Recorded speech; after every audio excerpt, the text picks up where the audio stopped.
3. Assalamualaikum warahmatullahi wabarakatuh. Saya dari kelompok 7 ingin bertanya kepada kelompok 8 yang materinya berjudul struktur pasar dan strategi persaingan. Ingin saya tanyakan apa saja strategi yang dapat diterapkan perusahaan untuk bersaing dalam pasar oligopoli? Jadi saya mau bertanya, apa perbedaan antara pasar oligopoli dan pasar monopoli?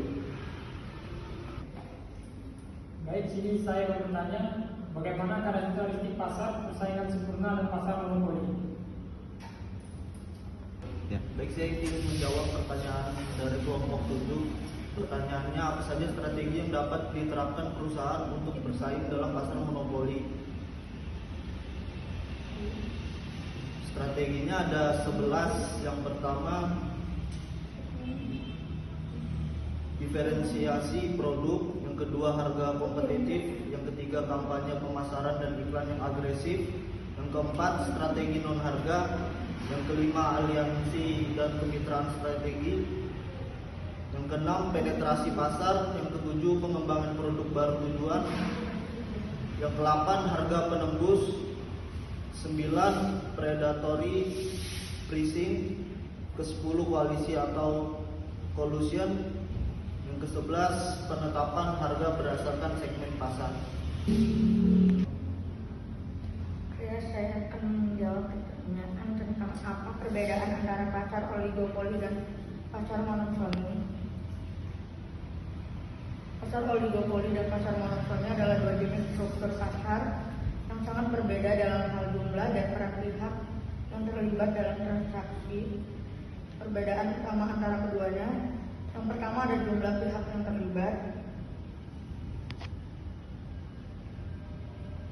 Yang kedua ada pihak yang memiliki kekuatan pasar. Yang ketiga contoh pasar. Yang keempat dinamika persaingan. Yang kelima pengaruh terhadap harga. Dan keenam contoh kasusnya. Yang selanjutnya yaitu bagaimana karakteristik pasar persaingan sempurna dan pasar monopoli.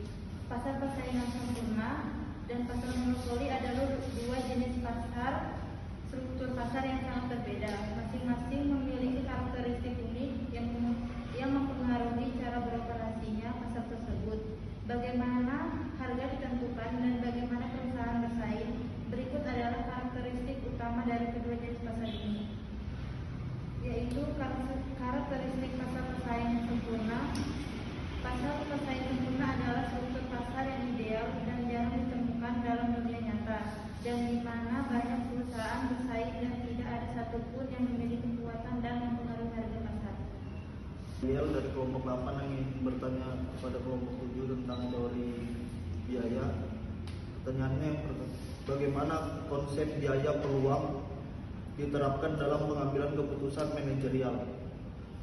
Ya, yang kedua, apa perbedaan antara biaya eksplisit dan biaya implisit serta bagaimana keduanya mempengaruhi perhitungan keuntungan ekonomi. Pertanyaan yang ketiga yaitu apa itu biaya jangka pendek dan jangka panjang dan bagaimana perbedaan keduanya mempengaruhi strategi manajerial. Saya dari kelompok 7 ingin menjawab pertanyaan dari kelompok 8. Dan itu bagaimana konsep biaya peluang diterapkan dalam pengambilan keputusan manajerial. Jawabannya yaitu biaya peluang adalah nilai dari alternatif terbaik yang harus dikorbankan ketika memilih suatu keputusan dalam ekonomi manajerial.